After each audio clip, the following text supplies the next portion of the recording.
ನಮಸ್ಕಾರ ಸ್ನೇಹಿತರೆ, ನಾನು ನಿಮ್ಮ ದೀಪಾ ರಾಣಿಶೇಖರ್ ಟ್ರಾನ್ಸ್ಫಾರ್ಮ್ ಲೈಫ್ ಪ್ರೋಗ್ರಾಮ್ಸಿಂದ ಲವ್, ಲೈಟ್ ಆ್ಯಂಡ್ ಗ್ರ್ಯಾಟಿಟ್ಯೂಡ್. ಸುಮಾರು ಸೀರೀಸು ಹಣಕಾಸಿನ ಬಗ್ಗೆ, ಯಾಕೆ ನಿಮಗೆ ಹಣ ನಿಲ್ಲೋದಿಲ್ಲ ಅನ್ನೋದ್ರ ಬಗ್ಗೆ, ಯಾಕೆ ಹಣ ಮಾಡೋಕ್ಕೆ ಸಾಧ್ಯ ಆಗುತ್ತೆ, ಏನು ಮಾಡಿದ್ರೆ ಮಾಡ್ಬೋದು, ಈ ಥರ ಸುಮಾರು ವಿಷಯಗಳನ್ನು ಮಾತಾಡಿದ್ದೀವಿ. ಸೊ ಇವತ್ತು ಕೂಡ ಯಾಕೆ ಕೆಲವೊಂದು ಸರ್ತಿ ನೀವು ನಾನು ಹೇಳಿದ್ದೆಲ್ಲ ಮಾಡಿದ್ರು ಆಗಲಿಲ್ಲ ಮೇಡಮ್ ಅಂತ ಒಬ್ಬರೋ ಇಬ್ಬರೋ ಹೇಳ್ತೀರಾ. ಒಂದು 100 ಜನ ಆಯಿತು ಅಂತ ಹೇಳ್ತೀರಾ, ಒಬ್ಬರೋ ಇಬ್ಬರೋ ಆಗಲಿಲ್ಲ ಅಂತ ಹೇಳಿ ನಾನು ಎಲ್ಲ ಮಾಡಿದೆ ಅಂತ ಹೇಳ್ತೀರಾ. ಯಾಕೆ ಆಗಲ್ಲ ಕೆಲವೊಂದು ಸಾರ್ತಿ ಅನ್ನೋದನ್ನು ಒಂದು ವಿಶ್ಲೇಷಣೆ ಮಾಡೋಣ ಇವತ್ತು. ಅದಕ್ಕೆ ಮುಂಚೆ ನಮ್ಮ ಚಾನಲ್ ಸಬ್ಸ್ಕ್ರೈಬ್ ಮಾಡ್ಕೊಂಡಿಲ್ಲ ಅಂದರೆ ದಯವಿಟ್ಟು ಬೆಲ್ ಐಕನ್ನ ಕ್ಲಿಕ್ ಮಾಡಿ ಚಾನಲ್ನ ಸಬ್ಸ್ಕ್ರೈಬ್ ಮಾಡ್ಕೊಳ್ಳಿ. ಆಲ್ರೆಡಿ ಮಾಡ್ಕೊಂಡಿರೋರಿಗೆ ನಾನು ಚಿರಋಣಿ. ಮತ್ತು ಲೈಕ್, ಶೇರ್ ಮಾಡೋದನ್ನು ಖಂಡಿತ ಮರಿಬೇಡಿ.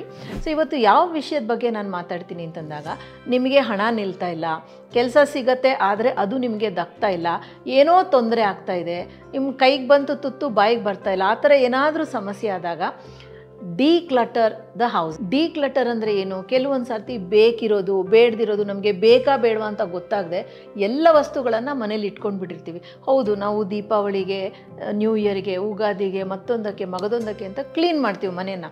ಆ ವಸ್ತುಗಳನ್ನು ತೆಗಿತೀವಿ, ಮತ್ತೆ ಅದನ್ನು ಶುದ್ಧಗೊಳಿಸ್ತೀವಿ, ಮತ್ತು ವಾಪಸ್ ಇಡ್ತೀವಿ. ಯಾವುದನ್ನು ಬೇಡ ಅಂತ ಹೊರಗೆ ಹಾಕೋದೇ ಇಲ್ಲ. ಸೊ ಈ ಕ್ಲಟರ್ ಅಂದಾಗ ಯಾಕೆ ನಮಗೆ ಸಮಸ್ಯೆ ಆಗುತ್ತೆ? ಕೆಲಸದಲ್ಲಿರ್ಬೋದು, ಹಣಕಾಸಿನ ವಿಷಯದಲ್ಲಿರ್ಬೋದು, ಆರೋಗ್ಯದ ವಿಷಯದಲ್ಲಿರ್ಬೋದು. ಯಾಕೆ ಅನ್ನೋದನ್ನು ಮೊದಲು ನಾವು ತಿಳ್ಕೊಳ್ಳೋಣ. ಕ್ಲಟರ್ ಅಂದಾಗ ಬೇಕಾದ್ದು ಬೇಡದಿರೋದು ಎಲ್ಲವನ್ನ ಇಟ್ಕೊಂಡಾಗ ಏನಾಗುತ್ತೆ, ಆ ಎನರ್ಜಿ, ಪ್ರಾಣ ಅಂತ ಒಂದಿರುತ್ತಲ್ವ, ನಮಗೆ ಪ್ರಾಣ ಇದ್ದ ಮಾತ್ರ ನಾವು ಜೀವಂತ ಇದ್ದೀವಿ ಅಂತ ಅರ್ಥ. ಅದೇ ಥರ ಮನೆಗೆ ಒಂದು ಪ್ರಾಣ ಅಂತ ಇರುತ್ತೆ. ಒಂದು ವಾಸ್ತು ಎನರ್ಜಿ ಇರ್ಬೋದು, ಅಥವಾ ಒಂದು ಮನೆಯ ಒಂದು ಎನರ್ಜಿ ಇರ್ಬೋದು, ಪ್ರಾಣ ಇರ್ಬೋದು.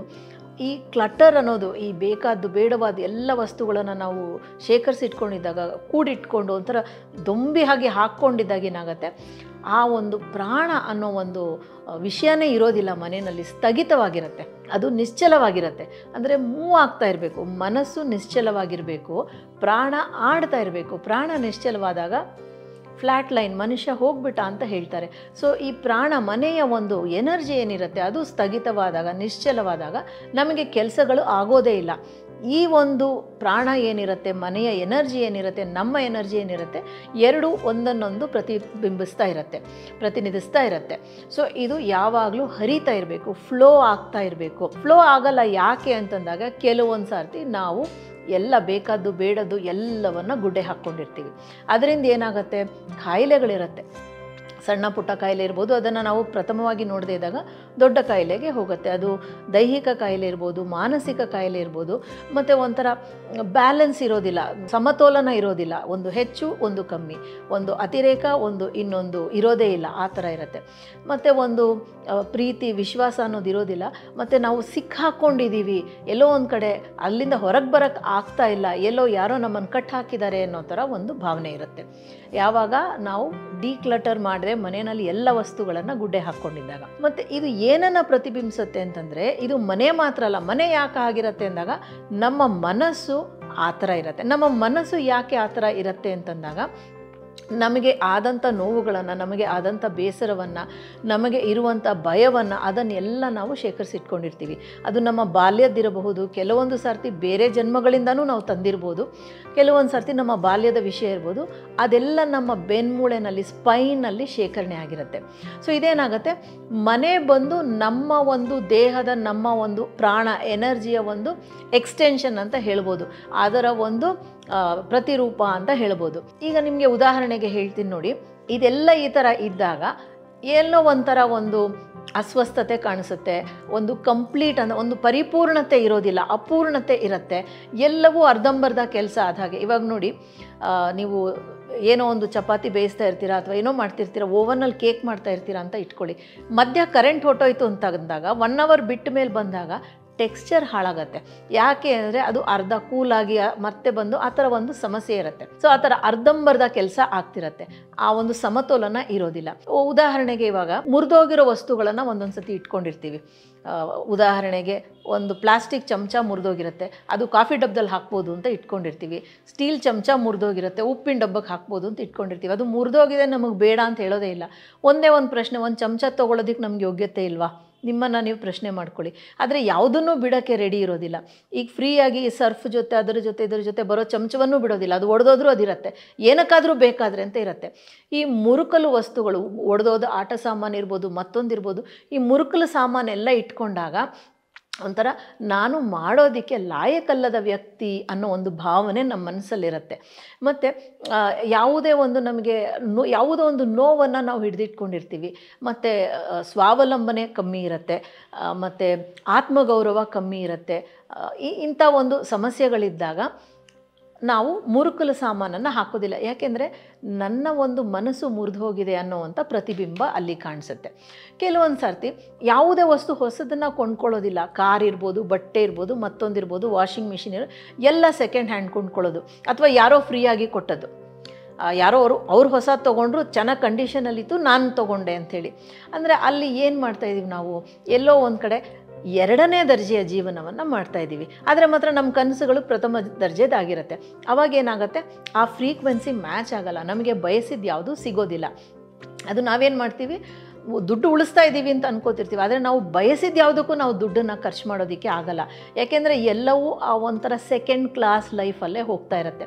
ಅವಾಗೇನಾಗುತ್ತೆ ಅಂದರೆ ನಾವು ಬೇರೆಯವರ ಒಂದು ಧರ್ಮದಲ್ಲಿ ಬದುಕ್ತಾ ಇದ್ದೀವಿ ಅನ್ನೋ ಹಾಗೆ ಬ್ರಹ್ಮಾಂಡಕ್ಕೆ ಹೇಳ್ತಾ ಇರ್ತೀವಿ. ಎಲ್ಲೋ ಒಂದು ಕಡೆ ನಾವು ಯಾವುದರಲ್ಲೂ ಒಂದು ಪ್ರಜ್ವಲವಾಗಿ ಪ್ರಖರವಾಗಿ ಕಾಣೋದಿಲ್ಲ. ನಾವು ಏನೇ ಕೆಲಸ ಮಾಡಿದ್ರೂ ಅದು ಯಾರೂ ಗಮನಿಸೋದಿಲ್ಲ, ಎಲ್ಲ ತೆರೆಮರೆಯಲ್ಲೇ ಉಳಿದು ಹೋಗುತ್ತೆ. ಬೇರೆ ಯಾರೋ ಅದಕ್ಕೆ ಕ್ರೆಡಿಟನ್ನು ತೊಗೊಳ್ತಿರ್ತಾರೆ. ಮತ್ತು ನನಗೆ ಒಂದು ಬೆಲೆಯೇ ಇಲ್ಲ, ನನ್ನ ಜೀವನದಲ್ಲಿ ಬೆಲೆ ಇಲ್ಲ, ಸಮಾಜದಲ್ಲಿ ಬೆಲೆ ಇಲ್ಲ, ನಾವು ಏನೇ ಕಾಂಟ್ರಿಬ್ಯೂಷನ್ ಮಾಡಿದ್ರೂ ಆ ಥರ ಅನಿಸುತ್ತೆ.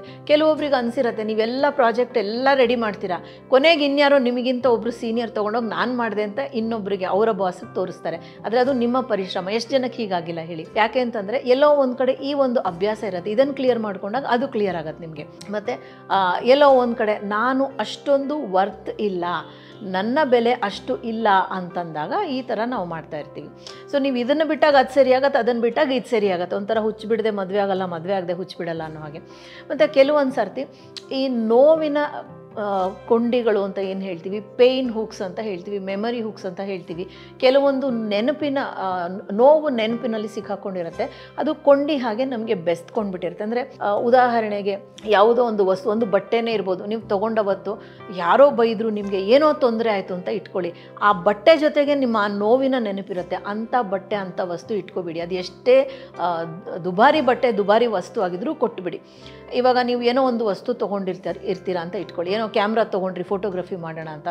ಅವತ್ತು ನಿಮ್ಗೆ ತುಂಬ ಪ್ರೀತಿ ಪಾತ್ರರಾದ ಒಂದು ವ್ಯಕ್ತಿನ ಕಳ್ಕೊಂಡಿರ್ತೀರ. ಆ ಕ್ಯಾಮ್ರಾ ಜೊತೆ ಆ ಸಾವಿನ ನೋವು ಸೇರಿರುತ್ತೆ. ಆ ಕ್ಯಾಮ್ರಾ ಕೊಟ್ಟು ಬೇರೆ ಕ್ಯಾಮ್ರಾ ತೊಗೊಳ್ಳಿ, ಸ್ವಲ್ಪ ದುಡ್ಡು ಲಾಸ್ ಆದರೂ ಪರವಾಗಿಲ್ಲ. ಇಲ್ಲದ್ರೆ ಆ ಕ್ಯಾಮ್ರಾ ನೋಡಿದಾಗೆಲ್ಲ ನಿಮ್ಗೆ ಆ ನೋವೇ ಬರ್ತಾ ಇರುತ್ತೆ. ಆ ನೋವಿನಲ್ಲಿ ನೀವು ಫೋಟೋ ತೆಗೆದಾಗ ನಿಮಗೆ ಅದರಿಂದ ಏಳಿಗೆ ಆಗೋದಕ್ಕೆ ಸಾಧ್ಯನೇ ಇಲ್ಲ. ನೀವು ಹೇಳ್ಬೋದು, ನಾನು ಮದುವೆ ಆದಾಗ ತುಂಬ ಕಷ್ಟಪಟ್ಟೆ, ಪ್ರೀತಿನೇ ಇರಲಿಲ್ಲ ನನಗೂ ನನ್ನ ಗಂಡನೋ ಹೆಂಡ್ತಿಗೋನೋ, ಆ ಬಟ್ಟೆ ನೋಡಿದಾಗೆಲ್ಲ ಅದೇ ನೋವು ನನಗೆ ಕಾಣಿಸುತ್ತೆ ಅಂತ ಅಂದ್ಕೊಂಡಿರ್ತೀರ. ಆದರೆ ಅದು ನಿಮಗೆ ತೋಚಿರಲ್ಲ, ಕೊಟ್ಬಿಡ್ಬೇಕು, ಮದುವೆದಲ್ವ ಹೇಗೆ ಕೊಡೋದು ಅಂತ. ಒಂದು ಮದುವೆನಲ್ಲೇ ಸುಖ ಇಲ್ಲ ಅಂದಮೇಲೆ ಆ ನೋವಿನ ನೆನಪು ಆ ಬಟ್ಟೆನಲ್ಲಿ ಇಟ್ಕೊಂಡು ಏನು ಮಾಡ್ತೀರಾ? ಮತ್ತು ಆಮೇಲೆ ಈಗ ಚೆನ್ನಾಗಿದ್ದೀವಿ, ಅದೆಲ್ಲ 10 ವರ್ಷ ಕೆಳಗೆ, ಈಗ ಭಾರಿ ಚೆನ್ನಾಗಿದ್ದೀವಿ, ತುಂಬ ಪ್ರೀತಿಲಿದ್ದೀವಿ ನಾವು ಅಂದಾಗಲೂ ನಿಮ್ಮ ಪ್ರೀತಿ ಇವತ್ತಿದೆ. ಅದೇ ಆ ಬಟ್ಟೆ ಇದ್ದ ಕಾಲದಲ್ಲಿ ನಿಮಗೆ ಪ್ರೀತಿ ಇರಲಿಲ್ಲ ಅಲ್ವಾ, ನೋವು ಸಂಕಟ ಇತ್ತಲ್ವ. ಆ ನೋವು ಸಂಕಟ ನಿಮಗೆ ನೆನಪಾದಾಗ ಮತ್ತೊಂದು ನೋವು ಸಂಕಟ ನಿಮ್ಮ ಜೀವನದಲ್ಲಿ ಬರಮಾಡ್ಕೊಳ್ತಾ ಇರ್ತೀರ. ಆ ಥರ ನೋವಿನ ಯಾವುದೇ ನೆನಪುಗಳಿದ್ರೂ ಅದನ್ನು ಇಟ್ಕೊಳ್ಬೇಡಿ. ಅದನ್ನು ನಿಮ್ಮ ಮನೆಯಿಂದ ಹೊರಗೆ ಹಾಕಿ, ನೀವು ಅದನ್ನು ದಾನವಾಗಿ ಕೊಡ್ತಿರೋ, ಕಸದಲ್ಲಿ ಬಿಸಾಕ್ತಿರೋ, ಅದು ನಿಮಗೆ ಬಿಟ್ಟಿದ್ದು. ಇನ್ನೂ ಕೆಲವೊಂದು ಸರ್ತಿ ಏನು ಮಾಡ್ತೀವಿ ನಾವು, ತುಂಬ ಚಿಕ್ಕ ಚಿಕ್ಕ ವಸ್ತುಗಳನ್ನು ತೊಗೋತೀವಿ. ಬೇಕಾದಷ್ಟು ಸಣ್ಣ ಸಣ್ಣ, ಅಂದರೆ ಇವಾಗ ಈ ಟಿಟ್ ಬಿಟ್ ಶಾಪು, ಇಟ್ಸಿ ಬಿಡ್ಸಿ ಶಾಪು ಆ ಥರ ಎಲ್ಲ ತುಂಬ ಬರುತ್ತೆ. ಸಣ್ಣ ಸಣ್ಣ ಸಣ್ಣ ವಸ್ತುಗಳು, ಆಕ್ಸೆಸರೀಸ್ಗೆ ಜಾಸ್ತಿ ಖರ್ಚು ಮಾಡ್ತೀವಿ. ಮತ್ತು ಮನೆಗೂ ಅಷ್ಟೇ ಬೇಕಾದಷ್ಟು ಶೋ ವಸ್ತುಗಳನ್ನು ತಂದಿಡ್ತೀವಿ. ಯಾಕೆ ಹಂಗೆ ಮಾಡ್ತೀವಿ ಅಂತಂದಾಗ, ಜೀವನದಲ್ಲಿ ದೊಡ್ಡ ವಿಷಯಗಳನ್ನು ನನಗೆ ಅಚೀವ್ ಮಾಡೋಕ್ಕಾಗಲ್ಲ ಅಂತ ನಮ್ಮ ತಲೆನಲ್ಲಿರುತ್ತೆ. ಅಂದರೆ ಈಗ ಕಾರ್ ತೊಗೊಳಕ್ಕಾಗಲ್ಲ, ಅದಕ್ಕೆ ಸಣ್ಣ ಪುಟ್ಟ ಆಟ ಸಾಮಾನು ಕಾರುಗಳು ತೊಗೊಂಡು ಜೋಡಿಸ್ಕೊಳ್ಳೋದು. ಮನೆ ಮಾಡೋಕ್ಕಾಗಲ್ಲ, ಬಾಡಿಗೆ ಮನೆಗೇ ಶವರ್ ಹಾಕ್ಸ್ಕೊಳ್ಳೋದು, ಇನ್ನೊಂದು ಮಾಡ್ಕೊಳ್ಳೋದು, ಲೈಟು ಹೊಸದು ಹಾಕ್ಸ್ಕೊಳ್ಳೋದು. ಅದರ ಸಣ್ಣ ಸಣ್ಣ ತೃಪ್ತಿನಲ್ಲಿ ಪಟ್ಕೋತಾ ಇರ್ತೀವಿ, ದೊಡ್ಡ ವಿಷಯಕ್ಕೆ ಏಮೇ ಮಾಡೋದಿಲ್ಲ. ಸೊ ಇದು ಎಲ್ಲದನ್ನು ಒಂದು ಸ್ವಲ್ಪ ನೀವು ಕ್ಲಿಯರ್ ಮಾಡ್ಕೊಳ್ತಾ ಬಂದಾಗ ನಿಮಗೆ ನೀವು ಮಾಡಿದಂಥ ಒಂದು ವಿಷಯ ನಿಮಗೆ ದಕ್ಕೋದಕ್ಕೆ ಶುರುವಾಗುತ್ತೆ. ಸೊ ಈ ಫಸ್ಟು ಈ ಒಂದು ಡಿಕ್ಲಟರ್ ಮಾಡ್ಕೊಳ್ಳಿ. ಅಂದರೆ ನಾನು ಹೇಳಿದಂಥ ವಿಷಯಗಳನ್ನು ನೀವು ಮಾಡ್ತಾ ಇದ್ದಾಗ ಅದನ್ನು ನೀವು ಸ್ವಲ್ಪ ಕ್ಲಿಯರ್ ಮಾಡ್ಕೊಳ್ಳಿ. ಇನ್ನೂ ಸ್ವಲ್ಪ ಡೀಟೇಲ್ಸನ್ನು ನಾನು ನನ್ನ ಮುಂದಿನ ವಿಡಿಯೋದಲ್ಲಿ ನಿಮಗೆ ಕೊಡ್ತೀನಿ. ಈಗ ಈ ಒಂದು ಹಂತದ ಡಿಕ್ಲಟರ್ ಆದಮೇಲೆ ಏನು ಮಾಡಬೇಕು ಅನ್ನೋದನ್ನು ನಾನು ಹೇಳ್ತೀನಿ ನಿಮಗೆ. ಸೊ ಅದನ್ನು ಮಾಡಿ ಅದರ ನಂತರ ಅಂದರೆ ಒಡೆದಂಥ ಬೇಡದ ವಸ್ತುಗಳನ್ನು ತೆಗೆದು ಹಾಕೋದಿರ್ಬೋದು, ತೀರಾ ಯಾರೋ ಕೊಟ್ಟಿದ್ದಂಥ ವಸ್ತುಗಳನ್ನೇ ಮನೇಲಿದ್ದಾಗ ಅದನ್ನೆಲ್ಲ ಕೊಟ್ಬಿಡಿ, ನೋವಿನ ನಿಮ್ಮ ನೆನಪುಗಳನ್ನು ತೆಗೆದುಬಿಡಿ. ಚಿಕ್ಕ ಚಿಕ್ಕ ಐಟಮ್ ತೊಗೊಳ್ಳೋದಾದರೆ ಅದರೆಲ್ಲ ಬಿಟ್ಟು ದೊಡ್ಡ ಐಟಮ್ ಏನು ತೊಗೋಬೋದು ಅಂತ ಯೋಚನೆ ಮಾಡಿ. ಅದನ್ನು ಮಾಡೋದಕ್ಕೆ ಒಂದು ಎನರ್ಜಿ ವಿಷಯನ ಹೇಳ್ತೀನಿ. ನಿಮ್ಮ ಹೆಸರನ್ನು ಇಲ್ಲಿ ಬರ್ಕೊಳ್ಳಿ. ನಾನು ನನ್ನ ಹೆಸರನ್ನು ಬರಿತೀನಿ ನೋಡಿ. ಇದಕ್ಕೆ ವೈಲೆಟ್ ಪೆನ್ನನ್ನು ಯೂಸ್ ಮಾಡಿ, ಸ್ಕೆಚ್ ಪೆನ್ ಆಯಿತಾ. ನನ್ನ ಹೆಸರನ್ನು ನಾನು ಬರ್ಕೊಂಡೆ. ಆಮೇಲೆ ಗ್ರೀನ್ ಕಲರ್ ಸ್ಕೆಚ್ ಪೆನ್ನಲ್ಲಿ ಈ ನಂಬರ್ ಬರ್ಕೊಳ್ಳಿ, 42648 ಈ ನಂಬರ್ ಬರ್ಕೊಳ್ಳಿ. ಆಮೇಲೆ ಮತ್ತೆ ಈ ವೈಲೆಟ್ ಸ್ಕೆಚ್ ಪೆನ್ಗೆ ಬನ್ನಿ. ಈ ವೈಲೆಟ್ ಸ್ಕೆಚ್ ಪೆನ್ಗೆ ಬಂದಾಗ ಒಂದು ನೇರವಾದ ಲೈನ್ ಹಾಕಿ, ಆಮೇಲೆ ಒಂದು Z ಸಿಂಬಲ್ ಥರ ಹಾಕಿ, ಇದು ಒಂದು ಎನರ್ಜಿ ಸಿಂಬಲ್ ಅಂತ ಅಂದ್ಕೊಳ್ಳಿ. ಇಲ್ಲೊಂದು ಡಾಟ್, ಇಲ್ಲೊಂದು ಡಾಟ್. ಇಷ್ಟೇ ನೀವು ಮಾಡಬೇಕಾಗಿರೋಂಥ ವಿಷಯ. ಇದನ್ನು ನಿಮ್ಮ ಟೇಬಲ್ ಮೇಲೆ ಇಟ್ಕೋಬೋದು, ನಿಮ್ಮ ಬೆಡ್ರೂಮಲ್ಲಿ ಅಥವಾ ಎಲ್ಲಾದರೂ ನಿಮ್ಮ ಆಫೀಸ್ ರೂಮಲ್ಲಿ ಇದನ್ನು ಗೋಡೆಗೆ ಅಂಟಿಸ್ಬೋದು, ನಿಮ್ಮ ವಾಲೆಟಲ್ಲಿ ಕ್ಯಾರಿ ಮಾಡ್ಬೋದು. ಒಟ್ಟಿನಲ್ಲಿ ಇದನ್ನು ಇಟ್ಕೊಳ್ಳಿ. ಅಥವಾ ನಿಮ್ಮ ಮನೆಯಲ್ಲಿ ಇಟ್ಟಾಗ ನಿಮ್ಮ ಇಡೀ ಮನೆಗೆ ಒಂದು ಎನರ್ಜಿ ಸರ್ಕ್ಯುಲೇಟ್ ಆಗೋದಕ್ಕೆ ಶುರುವಾಗುತ್ತೆ. ಸೊ ಇದನ್ನು ಮಾಡಿ. ಅಲ್ಲಿಗೆ ಸುಮಾರು ನೀವು ದ್ವಾರವನ್ನು ತೆಗಿತಾ ಇದ್ದೀರಾ ನಿಮಗೆ ಒಳ್ಳೆಯದಾಗೋದಕ್ಕೆ. ಅಂದರೆ ಮನೆಯೆಲ್ಲ ಶುದ್ಧ ಮಾಡಾಯಿತು, ಅದರ ಒಳ್ಳೆಯ ವಿಷಯ ಒಳಗೆ ಬರೋದಕ್ಕೂ ನೀವು ದ್ವಾರ ತೆಗೆದಿರಬೇಕಲ್ಲ. ಎಲ್ಲ ಕ್ಲೀನ್ ಮಾಡಿ ಬಾಗಿಲು ಹಾಕ್ಕೊಂಬಿಟ್ರೆ ಬರೋದಕ್ಕೆ ಜಾಗ ಇರೋದಿಲ್ವಲ್ಲ. ಇದಿಷ್ಟನ್ನು ಮಾಡಿಬಿಟ್ಟು ಮುಂದಿನ ವಿಷಯ ನಾನು ಮುಂದೆ ಇನ್ನೇನೇನನ್ನು ಹೇಗೆ ಮಾಡ್ಬೋದು, ಹೇಗೆ ಅದು ನಮ್ಮ ಜೀವನದಲ್ಲಿ ಹಾಸು ಹೊಕ್ಕಾಗಿದೆ ಅನ್ನೋದನ್ನು ಮುಂದಿನ ವೀಡಿಯೋದಲ್ಲಿ ನಾನು ನಿಮಗೆ ಹೇಳ್ತೀನಿ. ಅಷ್ಟರಲ್ಲಿ ಇದು ಮಾಡಿ ನಿಮಗೆ ಏನು ಚೇಂಜ್ ಆಯಿತು ಅಂತ ಕಾಮೆಂಟ್ ಬಾಕ್ಸಲ್ಲಿ ನೀವು ನನಗೆ ಹೇಳಿ. Thank you so much for joining me. ನಾನು ನಿಮ್ಮ ದೀಪಾ ರಾಣಿ ಶೇಖರ್, ಟ್ರಾನ್ಸ್ಫಾರ್ಮ್ ಲೈಫ್ ಪ್ರೋಗ್ರಾಮ್ಸಿಂದ. Love, light and gratitude.